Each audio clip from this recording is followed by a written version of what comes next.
Assalamualaikum warahmatullahi wabarakatuh. Kami dari kelompok 1 yang beranggotakan saya Muhammad Hasil Farezi NIM 47. Lalu teman-teman saya yang pertama David Chelsea Ginting NIM 43, lalu Ana Jemi Slama Wisesha NIM 45, lalu Octavian Puspaningrum NIM 51, dan yang terakhir Brigita Etna Novatma NIM 58. Kami akan mempresentasikan hasil kerja kelompok kami tentang review chapter 1 dan 2 television production. Produksi televisi. Media televisi memiliki perubahan secara teknikal pada saat beberapa tahun yang lalu. Hal ini penting untuk diingat karena kunci dari televisi adalah bercerita. Perubahan tersebut meliputi: yang pertama, peralatan menjadi mudah untuk digunakan. Kita mungkin mengetahui seberapa mahalnya jika memakai kamera HD yang bisa memproses gambar yang sangat detail. Sirkuit kamera otomatis menambahkan dan mengkompensasi untuk memberikan gambar yang berkualitas tinggi. Salah satu fakta tentang fotografi, televisi, dan film adalah kamera selalu bohong, karena ada perbedaan antara apa yang sedang terjadi dan apa yang penonton lihat dan pikirkan. Lalu yang kedua, teknik akan berbicara. Sudah biasa bagi tiga sutradara untuk mengambil adegan yang sama dan produksi hasil yang beragam. Bisa saja dalam satu adegan yang sama dan diambil oleh tiga sutradara menghasilkan sesuatu yang pasti berbeda. Hal ini dikarenakan pengalaman dan teknik yang dipunyai dari sutradara tersebut. Yang ketiga, memiliki keunggulan. Kondisi kerja sudah berubah, baik dari peralatan yang diperlukan, bagaimana cara mengoperasikan peralatan tersebut, dan teknik-teknik baru yang dapat dipelajari. Yang keempat adalah organisasi. Meskipun organisasi mengikuti pola yang sama pada semua jenis produksi televisi, format aktual yang digunakan sutradara akan dipengaruhi oleh faktor berikut. Yang pertama, produksi itu akan diambil di luar studio atau di dalam studio. Yang kedua, apakah akan siaran secara langsung atau tidak. Yang ketiga, apakah tindakan dapat diulangi atau hanya satu kali tanpa pengulangan. Yang keempat, bagaimana saudara dalam mengambil tindakan. Di beberapa situasi, multi kamera menjadi pilihan terbaik untuk efektivitas pengambilan gambar. Yang selanjutnya adalah overview of television production. Yang pertama, planning and performance. Jika ingin membuat siaran live yang berjalan mulus, sutradara harus mengerti event. Contohnya apa yang akan terjadi selanjutnya, di mana orang akan berdiri dan apa yang sedang mereka lakukan, gerakan mereka, dan masih banyak lagi. Hal ini perlu diketahui sutradara untuk membuat sebuah siaran live berjalan dengan lancar. Dan ada juga tentang tata letak kamera dan cahaya. Jika ingin memvisualisasikan visi sutradara, sutradara harus dapat bekerja sama dengan kru lain agar visinya dapat tercapai. Yang kedua adalah shooting and the action. Pengambilan gambar dapat dilakukan dengan beberapa cara. Yang pertama, merekam apapun yang terjadi. Yang kedua, mengambil hana per adegan atau per scene. Yang ketiga, kamera. Saat ini kamera mempunyai banyak variasi dengan lensa besar hingga desain ringan yang bisa disesuaikan dengan penggunaan lapangan dan studio. Bahkan beberapa kamera digital memiliki kemampuan merekam HD. Yang keempat, video recording. Dalam beberapa situasi, suara juga dapat direkam pada perekam audio terpisah. Rekaman video bisa menjadi 1. Terintegrasi ke dalam unit kamera yang sebenarnya. 2. Di unit portable terdekat yang terpisah yang terhubung ke kamera dengan kabel atau radio. Yang ketiga, bertempat di area perekaman video pusat di sebuah van terpencil atau gedung terdekat. 5. Sumber gambar tambahan. Sumber gambar tambahan seperti grafik, animasi, gambar diam, efek video digital, dan sumber gambar lainnya dapat dimasukkan ke dalam program selama produksi atau ditambahkan ke rekaman proyek akhir selama sesi pengeditan pasca produksi. Yang keenam, suara program. Biasanya mikrofon dipasangkan pada pakaian pembicara, digenggam atau melekat pada alat boom sound atau pemasangan lainnya. Musik, efek suara, komentar, dan seterusnya bisa baik diputar ke dalam soundtrack program selama sesi perekaman utama atau ditambahkan kemudian selama pasca produksi. 7. Pencahayaan. Pencahayaan dapat secara signifikan berkontribusi pada kesuksesan presentasi. Apakah itu menambah cahaya alami atau memberikan penerangan yang benar-benar buatan. Yang kedelapan, set dan desain indah. Desain pemandangan atau menyiapkan lingkungan yang sesuai untuk aksi, menciptakan suasana tertentu untuk program. Yang kesembilan, rias dan kostum. Dalam produksi yang lebih besar, area ini diawasi oleh spesialis. Tetapi dalam produksi yang lebih kecil, tanggung jawab untuk ini Area dapat diberikan pada orang lain seperti produksi asisten. Yang ke-10, editing.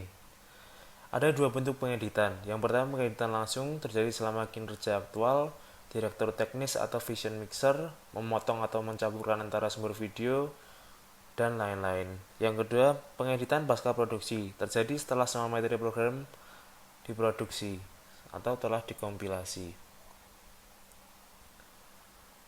Yang ke-11, audio pasca produksi. Selain suara alami dari aksi, produksi mungkin termasuk musik, suara efek, dan narasi yang diterima dari berbagai sumber. Seperti halnya pengeditan gambar, audio dapat dipilih dan digabung secara langsung selama produksi aktual. Atau soundtrack akhir dapat dibuat selama sesi pasca produksi. Dampak pemirsa. Pemirsa biasanya tidak terlalu memikirkan apakah program yang mereka tonton sebenarnya film, televisi, atau video dibuat secara digital atau campuran dari semua media ini. Bahkan sekarang dunia multimedia menjadi semakin sulit untuk membedakan di mana satu media berakhir dan yang lain dimulai. Penonton hanya memperhatikan keefektifan materi, apakah itu menarik perhatian mereka, apakah itu menarik, lucu, merangsang, mencengkram, menarik, menghibur, dan seterusnya. Lalu, televisi, video, atau film. Apakah Anda terlibat dengan produksi televisi, video, atau film? Anda akan menemukan bahwa prinsip-prinsip pembuatan program dan peralatan yang digunakan sebenarnya bisa identik. Ketentuan mulai kabur beberapa tahun terakhir. Ketentuan-ketentuan tersebut seperti yang pertama, televisi biasanya mengacu pada media penyiaran di mana program berada didistribusikan melalui pemancar darat, kabel atau satelit ke khalayak umum dan melihat off-air sebagai bagian dari layanan publik reguler. Kedua, pembuatan program video biasanya mengacu pada produksi televisi non-siaran. Yang ketiga, secara tradisional, film berarti bahwa proyek itu sedang ditembak seluloid. Dengan begitu banyak film independen yang direkam dalam video karena masalah keuangan penghematan.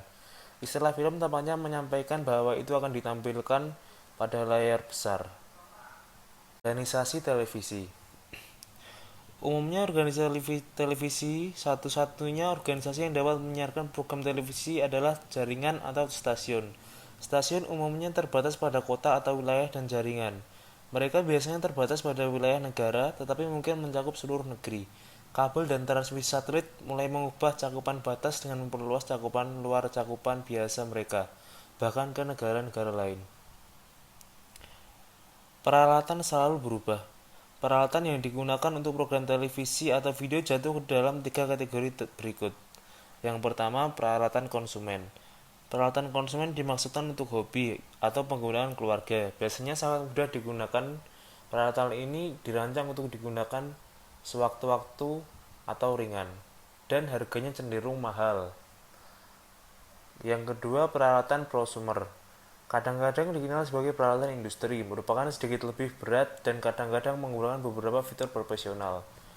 Harganya termasuk sedang. Lalu yang ketiga adalah peralatan profesional. Peralatan profesional biasanya dirancang untuk tugas berat sehari-hari. Biasanya memiliki lebih banyak fitur dan termasuk komponen berkualitas tinggi, seperti lensa berkualitas tinggi yang dipasang di kamera. Lalu tim produksi. Dalam grup produksi yang terkoordinasi dengan baik, anggota terus berhubungan. Jika Anda bekerja dalam sebuah tim kerjasama di mana setiap anggota menghargai tujuan dan masalah orang lain, kesulitan akan terminimalkan. Faktor-faktor produksi tersembunyi. Yang pertama, mencampur anggaran belanja program. Yang kedua, menghitung jumlah waktu yang dialokasikan untuk latihan dan rekaman. Yang ketiga, ruang studio yang tersedia. Yang keempat, jenis peralatan obtainable dan fleksibilitas. Yang kelima, ukuran dan pengalaman tim produksi. Yang keenam, pendukung atau fasilitas cadangan. Semua aspek produksi harus diatur dan disesuaikan agar sesuai dengan parameter tersebut. To the people who make it happen. Pada chapter kali ini kita bakal ngebahas siapa aja sih orang-orang yang terlibat dalam sebuah produksi di program televisi. Sebelum kita melanjutkan hal itu, kita harus tahu bahwa elemen terpenting dalam sebuah produksi program televisi adalah pengetahuan dan kinerja kru yang baik. Karenanya, kru dalam produksi televisi ini sangat bervariasi. Di setiap kru tidak memiliki porsi yang sempurna dalam hal ini, dikarenakan kinerja sebuah kru sangat bergantung pada jenis proyek yang sedang dikerjakan. Secara garis besar, member dari kru produksi ini memiliki 30 job desk masing-masing. Namun, deskripsi dan tanggung jawab dari masing-masing job desk ini berbeda juga. Hal ini tergantung pada program acara apa yang sedang diproduksi, perusahaan mana yang memproduksi, dan di mana negara program tersebut diproduksi. Dan sebuah kru produksi ini dipimpin oleh seorang eksekutif produser, di mana seorang eksekutif produser ini memiliki tanggung jawab secara keseluruhan dalam produksi. Eksekutif produser juga mengontrol dan mengkoordinasi manajemen bisnis termasuk negosiasi peraturan, anggaran program, penyewaan, dan terlibat dalam keputusan kreatif utama. Dari ke-30 job desk ini, tidak ada yang dianggap paling penting dan tidak ada yang dianggap tidak paling penting. Karena ke-30 job desk ini saling berkaitan satu sama lain dan saling melengkapi. Namun kembali lagi, tidak semua job desk ini dapat ditemukan dalam sebuah produksi program televisi. Karena seperti yang sudah dijelaskan bahwa sebuah program itu memiliki krunya masing-masing. Selanjutnya, kita akan ngebahas tentang talent. Talent sendiri di sini juga dibagi menjadi 4. Langsung saja kita bahas. Yang pertama adalah aktor. Aktor umumnya bekerja dari skrip yang sudah ada. Mereka memainkan peran dan menciptakan karakter untuk penonton. Jadi, aktor ini memerlukan latihan yang khusus sebelum melakukan action di depan kamera. Lalu yang kedua adalah performers. Performer biasanya adalah istilah yang digunakan untuk menggambarkan orang yang muncul di depan kamera sebagai diri mereka sendiri. Jadi mereka ini tidak memerankan peran atau menciptakan karakter seperti aktor tadi. Yang ketiga adalah anchor. Anchor umumnya duduk di meja atau meja dari beberapa jenis dan memberikan bakat konsisten yang menyatukan pertunjukan. Yang terakhir adalah guest atau tamu. Jadi para tamu ini diundang secara pribadi. Mereka dapat berupa spesialis atau anggota masyarakat. Biasanya, mereka adalah orang-orang yang tidak memiliki pengalaman sama sekali di depan kamera. Lalu kita akan membahas tentang the freelancer crew. Freelancer crew atau pekerja lepas ini adalah kontraktor independen yang bekerja untuk banyak organisasi. Saat ini, sudah banyak perusahaan yang telah mulai menggunakan freelancer. Seorang pekerja lepas ini umumnya dipekerjakan ketika sebuah perusahaan tidak memiliki pekerja yang cukup. Dan juga sering sekali ditemukan bahwa sebuah perusahaan membuat program acara televisi mereka di luar studio, ataupun berada di lokasi yang sangat jauh. Karenanya, freelancer ini sangat banyak dibutuhkan, mengingat biaya yang dikeluarkan lebih murah untuk menyewa kru lokal daripada mengangkut dan menampung kru in-house atau kru perusahaan sendiri. Sekian video pembelajaran dari kelompok kami. Terima kasih dan sampai jumpa kembali.